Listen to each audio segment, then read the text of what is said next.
Suite à la chute d'une poutre à la Halle des Sports d'Épinal, c'est donc le Centre des Congrès qui a accueilli les championnats de France d'épée dont l'organisation avait été confiée comme en 2006 et 2015 à la Société d'escrime spinalienne. Plus de 500 épéistes ont rallié la Cité des Images pour croiser le fer, dont l'élite hexagonale est donc mondiale, à l'image ici du champion olympique en titre Romain Cannon, numéro 1 mondial, éliminé en quart de finale, ou encore du champion du monde 2018 Yannick Borel, numéro 5 au classement international, sorti au tour suivant par son coéquipier de l'équipe de France Romain Bardonnay, champion du monde par équipe en 2019, membre lui aussi du top 10 planétaire. Il pliera cependant en finale face au jeune Arthur Philippe, 22 ans, champion du monde junior en 2019.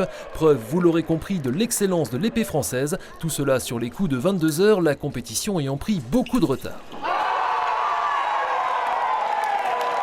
C'est super dense et en plus on se connaît tous super bien parce que faut savoir qu'on s'entraîne, il y en a 12 qui s'entraînent ensemble à l'INSEP quotidiennement.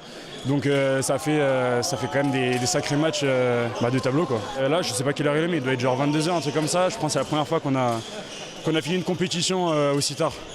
Mais bon. C'était bien qu'il finit bien. Exactement, je suis content. Comme lors des derniers France en 2019, le club de Saint-Gratien s'est offert un doublé en individuel en N1, la première division, avec chez les femmes un remake de la finale d'il y a 3 ans entre Joséphine Coquin et Oriane Malo, tenante du titre, revenue à la compétition en début d'année après la naissance de son fils en juillet dernier et qui s'est offert un second sacre consécutif. Je pense vraiment que mon bébé m'a appris à voir l'escrime différemment et j'essaye vraiment d'oublier tout ce qui m'a fait un peu défaut les années avant le Covid et vraiment de profiter à fond parce que c'est que de l'escrime et au final je pense que c'est vraiment comme ça qu'on est fort. C'est en prenant du plaisir et en se posant pas de questions.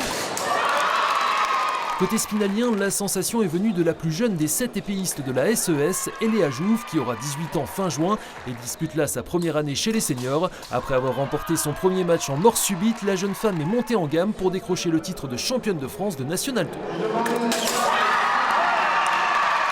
C'est vrai que le premier match a été compliqué, c'était stressant d'avoir tout le monde autour de soi. C'est la première compétition à domicile que je fais.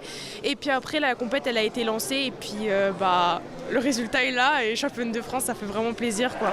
Par équipe en N1, les spinaliennes étaient déjà maintenues mais n'ont pas eu la chance de tirer à domicile, à la différence de leurs homologues masculins qui jouaient leur maintien au plus haut niveau. Battus lors de leur première rencontre sur ces images face à Châlons à la mort subite, les spinaliens n'ont pas su rebondir et ont été relégués en 2e division. Enfin, vous avez pu suivre en direct sur notre antenne les finales N1 par équipe avec le sacre chez les femmes de Levallois, formation de la seule épéiste présente à Tokyo, Coraline Vitalis, qui a battu en finale Beauvais. Chez les hommes, 3e titre du week-end pour le club de Saint-Gratien, emmené notamment par Nelson Lopez-Pourpier, vainqueur mi-avril du prestigieux Challenge Monal à Paris, manche de la Coupe du Monde. Avoir une galère comme ça de poutre qui tombe le jour J, vous la veille, et arriver à faire une belle salle comme ça avec une organisation, non franchement merci à eux. On a toujours envie de ramener le titre à la maison et c'est surtout encore plus beau quand on sait qu'on est qualifié pour la Coupe d'Europe l'année prochaine. Donc ça c'est la victoire mais la continuité, donc voilà, donc là on va se préparer pour l'année prochaine. Et puis voilà, en tout cas ça fait plaisir. On devrait revoir très vite les meilleurs épéistes français dans la Cité des Images puisqu'une convention tripartite a été signée entre la Fédération française d'escrime, la ville d'Épinal et la Société d'escrime spinalienne pour accueillir l'équipe de France d'épée au moins une fois par an d'ici les Jeux de Paris 2024. Premier stage programmé du 12 au 18 septembre prochain. Également au programme ce dimanche de l'athlétisme avec le second tour des interclubs. Sur ces images, le stade Robert Seyer accueillait la finale N2A.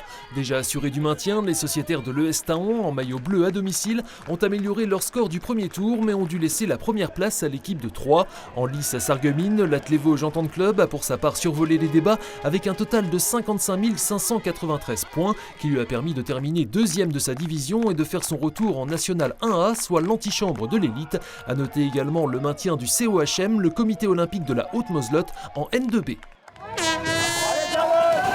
Enfin, autre événement du week-end, la première édition du triathlon du lac de Saulxures sur Moselotte. Joli succès pour cette compétition organisée par l'entité Raid Évasion Azimut qui aurait dû voir le jour en 2020 mais reportée pour les raisons que l'on sait et qui proposait des distances M, S Open sur ces images, support du championnat Grand Est et de multiples courses jeunes qualificatives pour les championnats de France. Nous y reviendrons plus largement ce lundi soir dans l'émission Côté Sport avec le président du club organisateur et du comité départemental de triathlon, Florent Janet, également invité le maître d'armes spinalien Stéphane Jouve et Valérie Tuaillon de Vosges Matin. Première diffusion à 19h.